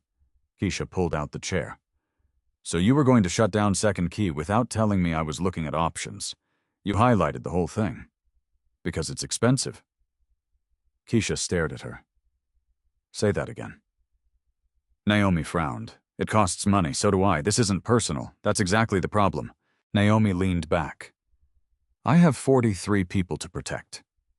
And how many came through second key? That's not the point. 11, I know. 7 still work here. 2 became supervisors. 1 left for the school job. Alicia trains new hires now. I know all of that." "Then why are you looking at the program like it's charity?" Naomi went silent. Keisha pointed toward the spreadsheet. "Those people generate revenue. I know. Do you—" The question stung. Naomi stood. "I'm trying to keep everybody employed. So was Curtis when he made people work off the clock." Naomi's face hardened. "Don't compare me to him. I'm not. I'm telling you, fear can make good people start using bad math." Silence filled the office. Keisha's voice softened. "You taught me that being fair doesn't mean pretending problems aren't real." Naomi looked away. "So here's real. We're in trouble." "Yes. And cutting the people with the least cushion because they're easiest to cut doesn't fix what we built." Naomi stared at the second key numbers. Slowly, she removed the highlight. Not because Keisha had solved the crisis. She hadn't. The company still had 6 weeks. But Naomi finally saw what she had almost done. She had started thinking of second key as something Brooks Cleaning Services gave people. A kindness, a cost, a burden worth carrying when times were good. Alicia had already corrected that thinking months earlier. "You gave me work. I helped myself." Naomi closed the spreadsheet. "What do we do?" Keisha exhaled. "Now you're asking, yes. We fight for accounts. And if that doesn't work," Keisha looked toward the yellow bucket, "then at least we don't burn the reason we built the place before the building burns down." Later that night, after Keisha left, Naomi remained alone. Rain tapped against the warehouse windows. The old yellow bucket sat beside her desk. She lifted it. The outside was scarred and faded. Inside, names climbed from the bottom toward the rim. Keisha, Patrice, Malcolm, Alicia, Brianna, Denise, Maya, dozens more. Naomi ran thumb over them. When the company had 4 employees, protecting principles had felt possible. At 18, it had become expensive. At 43, it could become fatal. She wondered whether refusing Marston had been courage or pride. Maybe Derek had been right in a way she never expected. Maybe owning a business required choices she had been too idealistic to make. Her phone showed 1:17 a.m. Naomi took out a notebook. At the top of a blank page, she wrote 6 weeks. Below it, no miracles. Then she started listing every former client property manager, business owner referral, and contact Brooks Cleaning Services had earned since the first night at Parker's Wash and Fold. At 2:06 a.m., she reached Evelyn Parker. Naomi stared at the name. She hated the idea of asking anyone to rescue her. So she wouldn't. She would ask for work. The next morning, Naomi began calling. Some people said no. Some never returned the message. One promised to keep her in mind. Then at 10:42, Evelyn answered. Naomi, hi, Ms. Parker. You sound tired. I am. What happened? Naomi looked at the list in front of her. For once, she didn't pretend everything was fine. We lost a big account. How bad? Bad enough that I'm calling people who knew us before anybody else did. Evelyn was quiet. Then she asked one question.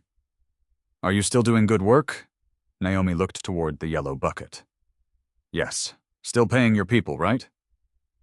Yes. Still showing up when you say you will. Yes. Evelyn's answer came without hesitation. Then stop talking to me and send me something I can forward. Naomi blinked. Forward where to people with dirty buildings. For the first time in weeks, Naomi smiled. It wasn't money. It wasn't rescue. It wasn't even a promise. But sometimes a door did not need to open all the way. Sometimes you only needed someone willing to put your name in front of it. Evelyn Parker did not save Brooks Cleaning Services. Naomi would remember that distinction years later whenever someone tried to turn the story into something simpler than it was. Evelyn did not write a check. She did not know an investor. She did not call a wealthy friend who magically erased Naomi's problems. At 11:08 that Wednesday morning, Evelyn forwarded one email. That was all. The subject line read, "A cleaning company I trust." Underneath, Evelyn wrote 3 sentences. Naomi never saw exactly what they said. But by lunchtime, her phone rang. Is this Naomi Brooks? Yes. My name is Leonard Shaw. Evelyn Parker gave me your number. We operate 2 neighborhood pharmacies. Naomi reached for her notebook. What can I help you with? Our current cleaning company has become unreliable. When would you like me to look at the locations tomorrow? I'll be there. The 2 pharmacies were not enough to replace the lost Marston revenue. Not even close. But Naomi submitted the proposal anyway. 3 days later, Leonard signed a 12-month agreement. Naomi updated her cash flow spreadsheet. 6 weeks became 7.5. Not salvation, time. She needed more of it. Naomi and Keisha divided the contact list. They called former customers, current customers, property managers, small business owners, people who had once requested estimates but never signed. Most calls produced nothing. One receptionist promised to pass along Naomi's information. A restaurant owner said they cleaned in-house.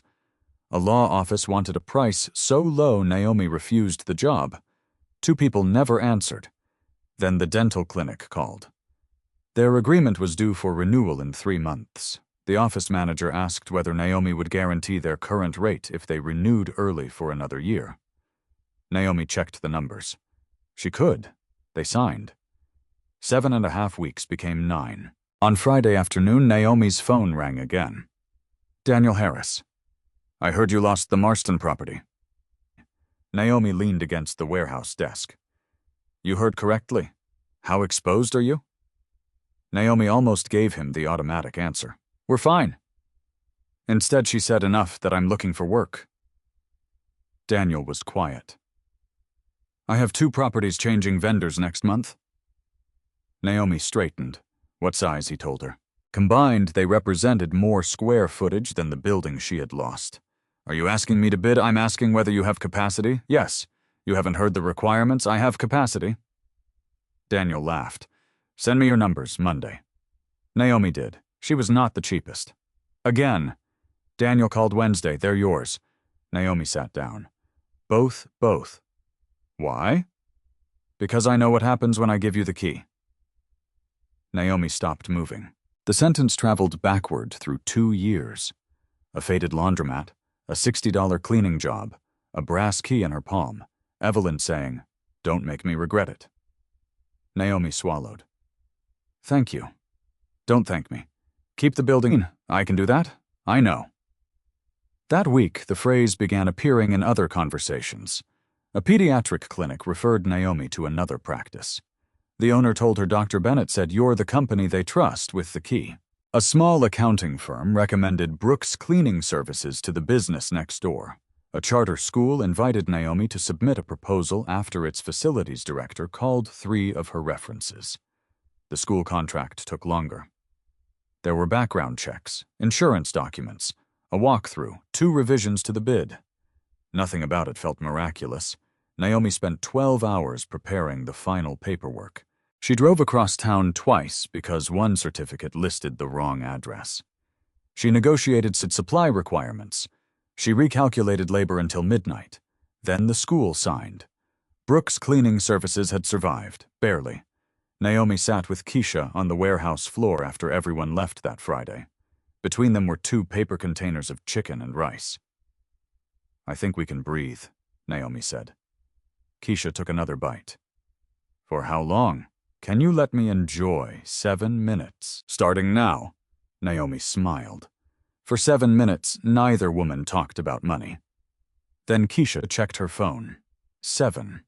Naomi opened the laptop. The new projections were not spectacular. They weren't going to make Naomi rich.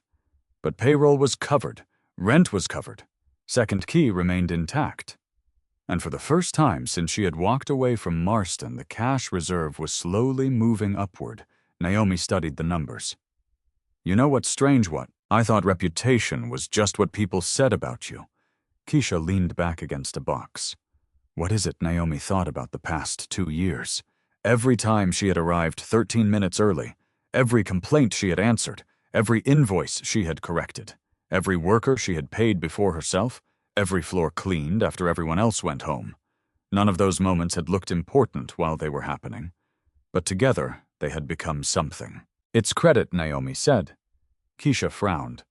"Like a credit score, kind of, except nobody gives you a number." Naomi closed the laptop. "You deposit into it every time you keep your word, and withdraw when you don't." "Exactly." Keisha nodded toward the yellow bucket. "Put that on there." No room. The inside was nearly covered with names now. Some written by Naomi, some by Maya, some by employees themselves.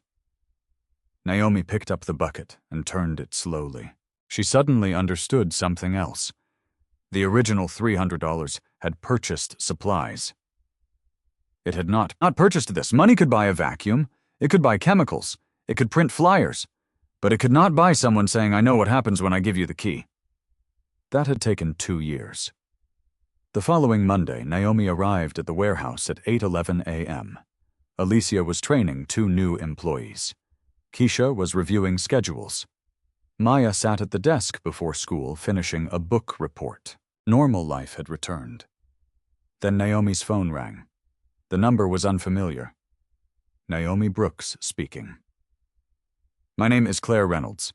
I'm calling from the Baltimore Civic Partnership. Naomi assumed they wanted a cleaning estimate. Yes, how can I help? We're working with several organizations on a citywide public campaign." Naomi reached for her pricing notebook. "What buildings?" Claire laughed softly. "Actually, Ms. Brooks, we're not calling because we need a cleaner." Naomi stopped. "We're calling because we'd like to feature one." Naomi looked across the warehouse. Keisha noticed her expression. What she mouthed. Naomi raised one finger. Claire continued, "The campaign is about the people whose work keeps Baltimore functioning, even when most of the city never sees them." Naomi's eyes moved toward the old yellow bucket. "We were given your name," Claire said, "by several people." Naomi almost laughed at the irony. 2 years earlier, she had told Maya that a name only mattered if people remembered what you did. Now, people Naomi had never met knew hers. And soon, so would almost everyone downtown. Naomi's first answer was no. Claire Reynolds seemed surprised. "You don't want to hear more about it? I heard enough to know I'm probably not the person you want." Naomi stood near the warehouse window with her phone pressed to her ear. Across the room, Alicia was showing 2 new employees how to prepare microfiber cloths by surface type. Keisha sat behind a laptop correcting the next week's schedule. Claire spoke carefully. "Why do you say that?" "Because campaigns like this usually want a story. We do. A particular kind of story." "What kind?" Naomi watched one of the trainees laugh at something Alicia said. "The poor woman who struggled, worked hard, and became successful." Claire was quiet. That's not entirely inaccurate. No, but it leaves out everybody standing beside her. Naomi looked toward the yellow bucket.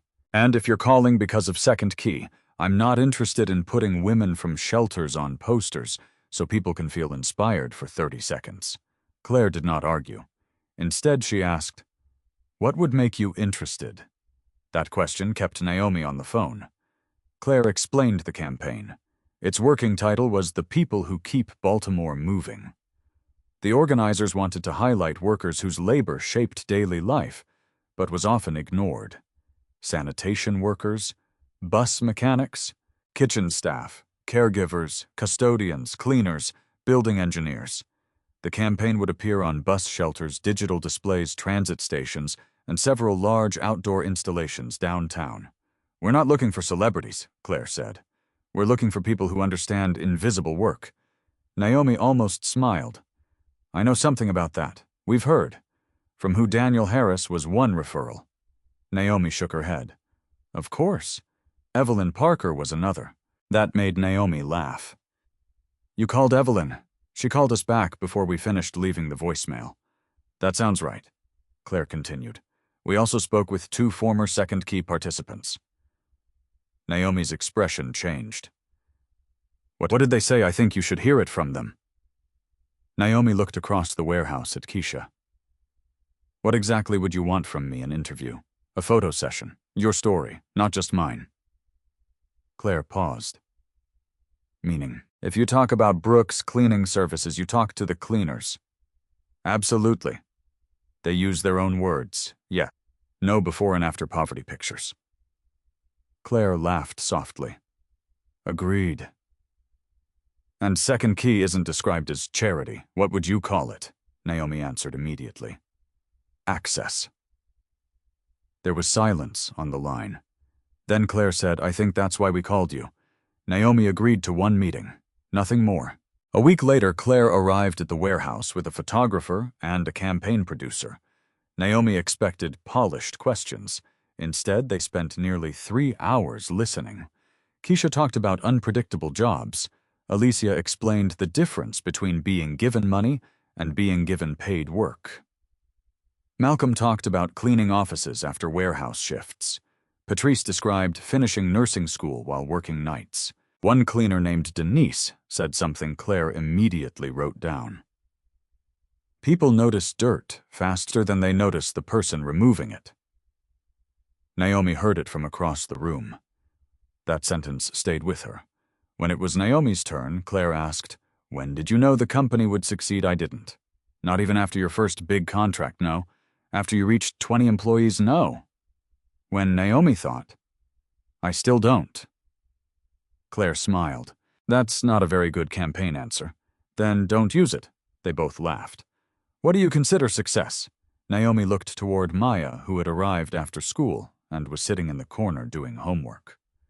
"A company that can keep its promises without destroying the people keeping them." Claire lowered her pen. "That one we might use." The photo session was scheduled for the following Thursday. When Naomi arrived, racks of uniforms and new cleaning equipment had been prepared. The photographer handed her a spotless yellow bucket. Naomi stared at it. "No." He blinked. "No, I brought mine." From the back of the Dodge Caravan, Naomi removed the old bucket. Its yellow plastic was scratched almost white around the bottom. The words, "Leave it better," had faded. Inside were dozens of names. The photographer turned it slowly in his hands. "This is better. I know." Naomi wore the same practical black work pants her teams used and a Brooks Cleaning Services polo. No expensive suit. No staged executive desk. The campaign photographed her standing beside the people who worked with her. Keisha, Alicia, Denise, Malcolm. Others from different industries would appear in separate images across the city. At one point, the photographer asked Naomi to stand alone. "Bucket in your left hand." Naomi lifted it. "Look at the camera." She did. For several seconds, nobody spoke. The shutter clicked. Naomi thought about the woman who had once carried that bucket into Parker's wash and fold for $60. She wondered what that woman would think of this. Probably that the photographer was wasting valuable cleaning time. Naomi smiled. The shutter clicked again. There, he said. That's the one. Weeks passed. Naomi returned to work. Payroll, schedules, client calls, a broken vacuum, a complaint about fingerprints on a glass door. Normal problems. Claire sent a preview of the campaign, but Naomi barely looked at it on her phone. She did not tell Rachel. She did not tell Derek. Relations with her family had improved somewhat, but something had remained unspoken since that dinner 2 years earlier. Rachel occasionally asked how the business was doing. Naomi usually answered busy. Derek had stopped joking. That was about as close as they had come to an apology. On Sunday evening, Maya sat at the kitchen table eating spaghetti. When are the pictures going up next week, I think? Where downtown? How big, Naomi shrugged. Bus stop, big. Maya narrowed her eyes. You didn't ask I had payroll. Mom, what you are terrible at being famous. Naomi laughed. Good. The following Tuesday morning, the campaign launched. Naomi was already inside a client building before sunrise. She didn't see the first display. She didn't see the bus shelter. She didn't see the digital screen near Inner Harbor. And she certainly didn't see the massive image stretched across the side of a downtown building. But at 8:16 a.m., Rachel Brooks did. She was stopped at a red light when she looked up. The coffee cup in her hand slowly lowered. There was Naomi. Plain cleaning uniform, old yellow bucket, her face calm and direct. And beside her, large enough to read from across the intersection, was the name Rachel had known her entire life, Naomi Brooks. Rachel stared until the car behind her honked. Then she drove 2 blocks. At the next intersection, she saw Naomi again, this time on a digital screen. Rachel pulled over. Her hands were already reaching for her phone. Derek answered on the 4th ring. Hey, what's up? Rachel kept staring through the windshield. Derek. Something in her voice made him stop. What happened? You need to come downtown. Why, Rachel swallowed. Because Naomi's name is everywhere. Derek thought Rachel was exaggerating. She could hear it in the pause before he answered. Everywhere. Just come downtown, Rachel. I have a meeting at 9, so move it. That got his attention. 27 minutes later, Derek parked near Inner Harbor and found Rachel standing beneath a digital display. He saw Naomi before he reached her. The screen changed. A bus mechanic appeared first, then a hospital custodian, then Naomi. Black work pants, Brooks Cleaning Services polo, the old yellow bucket in her left hand. Derek stopped walking. For several seconds, he said nothing. Rachel glanced at him. Well, Derek stared upward. I didn't know her company got this big, neither did I. Is this an ad? That's what I thought. The display changed again. Rachel pointed toward a bus shelter across the street. Come on. They crossed with the morning crowd. Up close, the campaign told a different story. The people who keep Baltimore moving. Below Naomi's photograph was a short description of her work, Brooks Cleaning Services, and Second Key. Rachel read every word. Then she read it again. The campaign was not celebrating Naomi because she had become wealthy. There was no revenue figure, no photograph of a luxury office, no claim that she had turned $300 into millions. It described cleaners as part of the invisible workforce that opened, maintained, restored, and prepared spaces long before most people arrived. It described Second Key as a paid pathway into employment for workers facing barriers to traditional hiring. And beside Naomi were other people. A bus mechanic named Jerome, a caregiver named Felicia, a school custodian named Mr. Washington, a kitchen worker named Elena. People Rachel might have passed 100 times without remembering their faces. Derek finished reading. 43 employees. Rachel nodded. She never told us. Derek shoved his hands into his pockets. We didn't exactly make it easy for her to. Rachel looked at him. He did not defend himself. That evening, Rachel called Naomi. Can we come by? Naomi was quiet for a moment. Why? We saw the campaign. Oh. That one syllable bothered Rachel more than anger would have. You knew it was going up mostly. You didn't tell me. I didn't think I needed to. Rachel closed her eyes. No, I guess you didn't. They met at the warehouse the following afternoon. Derek expected something impressive. Instead, he found an aging industrial unit with fluorescent lights, shelves of cleaning supplies, rolling carts, and an office barely large enough for 3 chairs. This is it? He asked before he could stop himself. Naomi raised an eyebrow. Derek immediately shook his head. That came out wrong. It usually does. Rachel almost laughed. Naomi did. The tension softened slightly. Maya sat at a desk in the corner finishing homework. She was older, now taller, more observant. Hi, Aunt Rachel. Rachel hugged her. Then she turned toward Naomi. I owe you an apology. Naomi's expression became still. Rachel continued before fear could stop her. That dinner, 2 years ago. Derek looked down. I thought I was being practical, Rachel said. I thought loving you meant warning you not to take a risk. You were worried. I was also judging you. Naomi said nothing. Rachel's eyes filled. I thought success looked like my job. Benefits, salary, a safe plan. And when you chose something that didn't look like that, I treated it like it was less. Naomi leaned against the desk. I spent a long time wanting to prove you wrong. Rachel swallowed. I wouldn't blame you, but eventually I got too busy. Rachel laughed through her tears. Naomi smiled. Then her expression softened. I stopped building this to prove anybody wrong.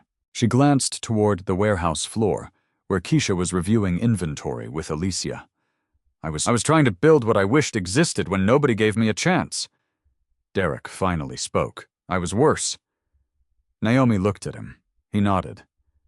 I laughed at you. Yes, you did. I thought... He hesitated. I saw a vacuum, some bottles, a bucket. That's what I had. I thought that was all it was. Naomi looked toward the yellow bucket beside the office wall. No, that's all I could afford. Derek followed her gaze. He walked over and picked it up.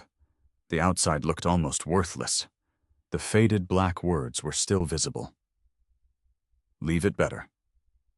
Then Derek tilted the bucket. He froze. The inside was covered with names, dozens of them, some written neatly, others squeezed between older names. Keisha, Patrice, Malcolm, Alicia, Denise, Maya. More climbed toward the rim. What are these people who helped build the company? Derek slowly turned the bucket. Some of them don't work here anymore. No. Why keep their names? Because they were still part of it. Derek ran his thumb beside one name. Then he looked at Naomi. $300 did all this. Naomi shook her head. No. She pointed toward the vacuum storage area. $300 bought a used vacuum supplies, some flyers, and enough gas to get started. She touched the bucket. This took everything after. Every night she showed up. Every invoice she fought to be paid correctly. Every employee who trusted her. Every mistake she corrected. Every contract she refused when the numbers required somebody else to lose. Every key placed in her hand. Every key she later placed in someone else's. Derek set the bucket down carefully. For once he had no clever response. Rachel looked through the warehouse window toward downtown. In the distance, one of the campaign displays was barely visible between buildings. Does it feel good? She asked. What's seeing your name up there? Naomi considered the question, then smiled. Yeah, Rachel smiled too. You can admit that. I know. Naomi looked toward Maya. But something funny happened. 2 years ago, I thought I needed people to remember my name. Her eyes moved to the names inside the yellow bucket. Now I'm more interested in making sure I remember theirs. Derek looked down, and for the first time he understood what Naomi's last $300 had actually purchased. Not success, not recognition, a beginning. The rest had been built by people whose names almost never appeared on buildings, and Naomi was not finished. 1 year later, the downtown posters were gone. The digital screens had moved on to other campaigns. The giant photograph of Naomi Brooks disappeared from the side of the glass tower. Commuters stopped seeing her name on bus shelters. Naomi was relieved. Brooks Cleaning Services remained. That mattered more. The company had not become a national corporation. Naomi had no private jet, no mansion overlooking the water, and no dramatic office on the top floor of a skyscraper. She still drove a used vehicle. She still checked payroll every Friday.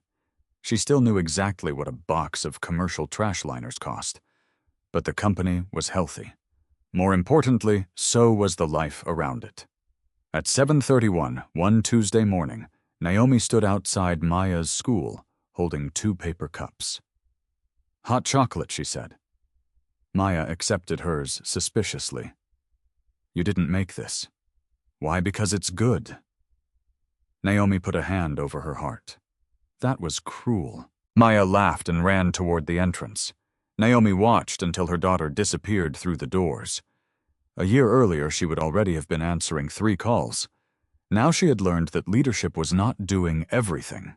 Sometimes leadership was building something capable of continuing while you stood outside your daughter's school for another 30 seconds. At Brooks Cleaning Services, Keisha now directed Second Key. Alicia trained new hires. Patrice had finished nursing school and left the company 6 months earlier. Naomi had thrown hers a party. Malcolm remained on the evening team because, as he put it, retirement was a conspiracy invented by people who don't know what to do on Tuesdays. And the yellow bucket still sat beside Naomi's office. It was no longer used for cleaning. The bottom had cracked. Nobody was allowed to throw it away. At 10:14 that morning, Keisha appeared at Naomi's door. "Your interview is here." "Which one?" "Kiara Wilson." Naomi opened the resume. 26 years old. Employment gaps. 2 short-term housekeeping jobs. No current address listed beyond a transitional housing program. Keisha noticed where Naomi's eyes stopped. She came through the shelter referral. Naomi nodded. "Send her in." Kiara entered, carrying a thin folder against her chest. She sat carefully. Naomi recognized the posture. Someone trying to occupy as little space as possible. "Tell me about your last housekeeping job," Naomi said. Kiara blinked. "You don't want to ask about the gaps, I'll get there." The answer seemed to unsettle her. "I cleaned at a motel near the airport." "What did you hate cleaning most?" Kiara almost smiled. "Hair out of bathtub drains?" "Correct answer." That broke the tension. They talked for 25 minutes. Naomi did ask about the gaps. She asked about transportation, childcare, reliability, what Kiara would do if a bus was canceled, whether she could accept correction without taking it personally. Naomi did not ask her to describe the worst thing that had happened to her. Pain was not a job qualification. Finally, Kiara asked, "Do you think I'm qualified for training, yes?" "Yes." Kiara stared at her. "That's it, no." Naomi slid a document across the desk. "Training is paid. You have to pass it. Showing up matters. Detail matters. If something goes wrong, you tell us before it becomes somebody else's problem." Kiara read the page. "So you're giving me the job. I'm giving you the opportunity to earn one." Something changed in Kiara's face. Not gratitude, exactly. Relief with dignity still attached. "I can do that. I hope so." Keisha entered carrying a small ring with 2 keys. She placed them on the desk. Naomi picked up one. "Your trainer will show you which door this opens." Kiara accepted it carefully. "A key already." Naomi smiled. Keys come with responsibility. As Kiara stood, she noticed the yellow bucket. "What does that say?" Naomi followed her gaze. "Leave it better. Company slogan not officially. Kiara stepped closer. She noticed the names inside. What are those people? That worked here? Some still do. Some moved on. Why keep everybody? Naomi looked toward the outer office. Maya was sitting at a small table doing homework before Naomi drove her to an orthodontist appointment. Naomi remembered another apartment. A 9-year-old girl. A new marker. A mother with $27 for groceries and $300 worth of fear disguised as cleaning supplies. It used to mean the room, Naomi said. Kiara looked at her. What leave it better? Naomi touched the rim of the bucket. When I started, I meant that we should leave every room better than we found it. She looked at the names. Now it means the person, too. Kiara glanced at the key in her hand. Then she nodded. That evening, her first training shift took place at Parker's Wash and Fold. Evelyn Parker was 71 now. She still owned the laundromat. She still noticed everything. You're the new one, Evelyn asked. Yes, ma'am. Don't call me ma'am. Makes my knees hurt. Kiara smiled nervously. Alicia trained her through the first half of the shift. Machines, floors, restroom, chairs, baseboards. By 11:43, they were finished. Good work, Alicia said. She stepped outside to complete the inspection report in the company van. Kiara took one last look around.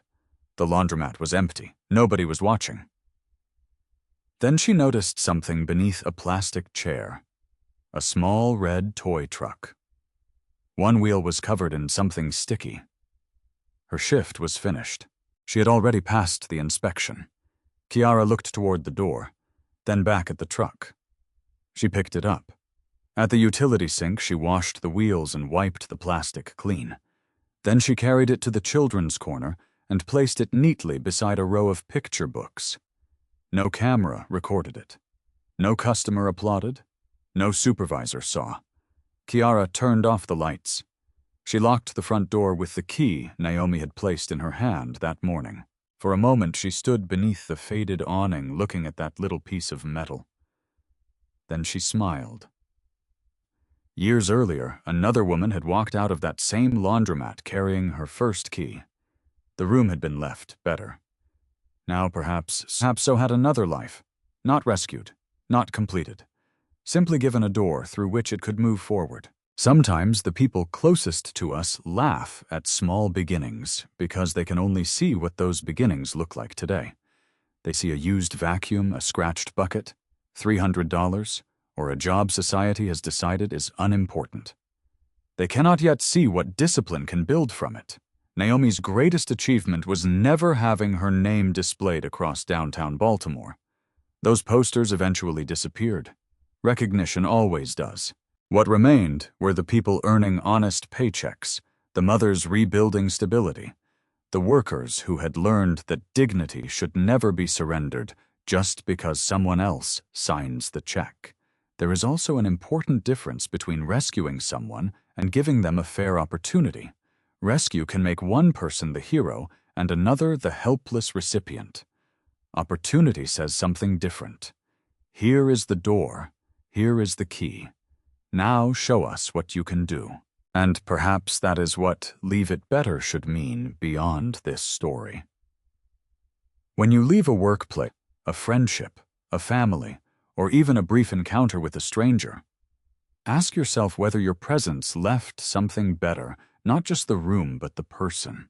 If Naomi's journey meant something to you, tell us in the comments what part stayed with you most. Share this story with someone building something others cannot see yet, and subscribe if you believe ordinary people deserve stories that honor their courage.